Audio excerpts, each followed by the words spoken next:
We now know that all 6 service members killed in the Middle East over the weekend were members of a unit based in Des Moines. The toll includes 2 members who both lived in and were from the metro area. It includes Major Jeffrey O'Brien, who had been serving since 2012. Those who knew him remember him as humble, yet always willing to help where he can. Major O'Brien and family spent a portion of their lives in Indianola, a tight-knit community. Mourning the loss of a friend, loss of a neighbor it's really hard. And again, because we're close and we are tight-knit, we will lift each other up. We will lift up the O'Briens. They don't live in our community anymore, but many of us, of course, are still connected, even through the internet, and wrap our arms around one another. Later tonight, we will have more on how Major O'Brien is being remembered. Losing 4 soldiers from Iowa in the course of 3 months is a sobering reminder that our freedom is not free. It demands sacrifice and the kind of service that these heroes and their families have made on behalf of all of us. An emotional Governor Reynolds spoke on the tragedy at a press conference this afternoon. The governor has ordered flags at half-staff to honor the 2 Iowa soldiers killed in Kuwait. Flags will be flown at half-staff at the state capitol building, as well as other public buildings and facilities across the state.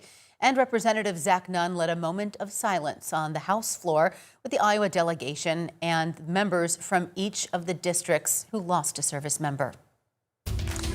Iran's counterattacks have hit at least 12 Middle Eastern countries, drawing in European allies.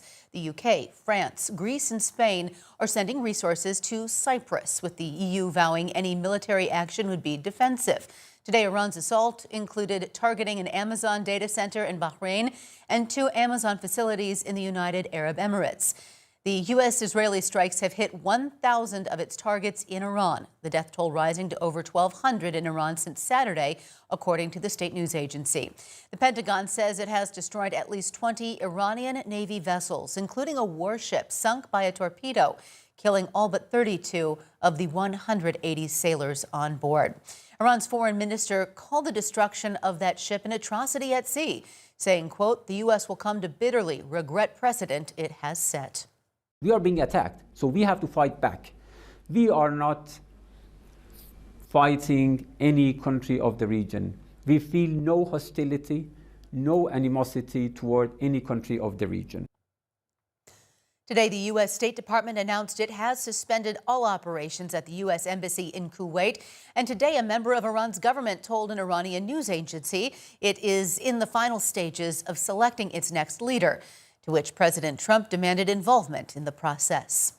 Just this past hour, the House failed to pass a war powers resolution that attempted to restrict military action against Iran by a vote of 212 to 219.